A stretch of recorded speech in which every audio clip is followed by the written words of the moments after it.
ദൈവതിരുനാമത്തിന് മഹത്വമുണ്ടാകട്ടെ. ഏവർക്കും ഹെർമിറ്റ്സ് ടോക്സിലേക്ക് സ്വാഗതം. ഇത് ഹെർമിറ്റ്സ് ടോക്സിൻ്റെ 801 ദിവസം. ഇന്നത്തെ പ്രഭാത ചിന്തയ്ക്കായി തിരഞ്ഞെടുത്തിരിക്കുന്ന വേദഭാഗം 40-ാം സങ്കീർത്തനം 8-ാമത്തെ തിരുവചനമാണ്. എൻ്റെ ദൈവമേ, നിന്റെ ഇഷ്ടം ചെയ്യുവാൻ ഞാൻ പ്രിയപ്പെടുന്നു. നിന്റെ ന്യായപ്രമാണം എൻ്റെ ഉള്ളിൽ ഇരിക്കുന്നു.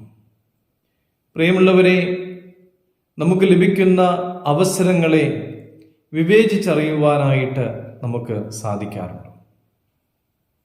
നമുക്ക് ലഭിക്കുന്നതായ അവസരങ്ങളിലെ നന്മയും തിന്മയും വേർതിരിച്ചെടുക്കുവാനായിട്ട് എന്താണ് നാം ഉപയോഗിക്കുന്നത്?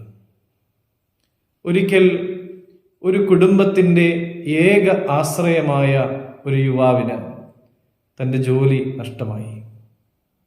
ആ കുടുംബം ഏറെ പ്രയാസത്തിലായി. ആ കുടുംബം നല്ലൊരു ജോലി ലഭിക്കുവാൻ വേണ്ടി ഈ മകന് വേണ്ടി പ്രാർത്ഥിക്കുകയാണ്. അങ്ങനെ വളരെ മികച്ചതായ ഒരു ഓഫർ ലഭിച്ചു. ഈ ഓഫർ സ്വീകരിക്കുന്നതിന് മുമ്പായി ഈ ചെറുപ്പക്കാരൻ തൊഴിലുടമയെക്കുറിച്ച് അന്വേഷിച്ചപ്പോൾ ഈ ഓഫർ വേണ്ട എന്ന് ആ മകൻ തീരുമാനിച്ചു. പ്രിയമുള്ളവരെ, അതിന് കാരണം എന്താണ് എന്ന് ചോദിച്ചാൽ, ഈ തൊഴിലുടമ ചെയ്യുന്നതായ ബിസിനസ് സംശയാസ്പദമായ ബിസിനസ്സുകളാണ്. മാത്രമല്ല, അഴിമതിയിൽ പല പ്രാവശ്യം പിടിക്കപ്പെട്ടിട്ടുള്ള ഒരാൾ കൂടിയാണ് ഇദ്ദേഹം. ആ മകൻ പറഞ്ഞത് ഇങ്ങനെയാണ്: ഞാൻ ശരിയായ കാര്യം ചെയ്യണമെന്ന് ദൈവം ആഗ്രഹിക്കുന്നു. എൻ്റെ ദൈവം എന്നെ കരുതിക്കൊള്ളും. എത്ര പ്രതിസന്ധി വന്നാലും എനിക്കൊന്നും സംഭവിക്കുകയില്ല. പ്രിയമുള്ളവരെ, അടയാളങ്ങളും അത്ഭുതങ്ങളും തിരഞ്ഞാണോ നമ്മൾ ദൈവത്തെ അന്വേഷിക്കാറുള്ളത്?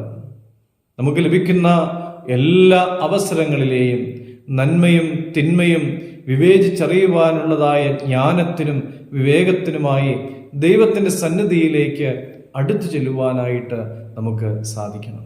ദൈവത്തിന് നമ്മോട് എന്താണോ പറയുവാനുള്ളത് എന്ന് അറിയുവാനായി ദൈവവചനത്തെ നെഞ്ചോട് ചേർക്കുവാനായിട്ട് നമുക്ക് സാധിക്കണം. ദൈവത്തിൻ്റെ ദൃഷ്ടിയിൽ ഏറ്റവും ഉന്നതമായത് തിരഞ്ഞെടുക്കുവാൻ ദൈവം നമ്മളെ സഹായിക്കും. പ്രിയമുള്ളവരെ, നമുക്കിങ്ങനെ പ്രാർത്ഥിക്കാം: സ്നേഹവാനായ ദൈവമേ, എൻ്റെ മുമ്പിൽ എനിക്കായി നീട്ടപ്പെടുന്ന അവസരങ്ങളിലെ നന്മയും തിന്മയും എന്താണ് എന്ന് വിവേചിച്ചറിയുവാൻ തക്കവണ്ണം എനിക്ക് ആവശ്യമായ ജ്ഞാനം നൽകണമേ. ദൈവം എല്ലാവരെയും അനുഗ്രഹിക്കട്ടെ.